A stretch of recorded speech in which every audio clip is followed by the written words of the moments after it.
Hey guys, welcome back to TechMan.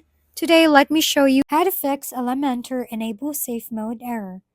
If enabling safe mode in Elementor doesn't fix the issue, here are some quick solutions you can try. First, make sure your website meets Elementor system requirements.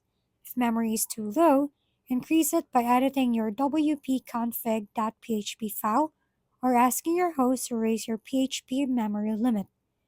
Next, log into WordPress, go to Elementor settings, and then Advanced, and enable the Switch Editor Loader method. Also, double check that your WordPress address and site address match under Settings.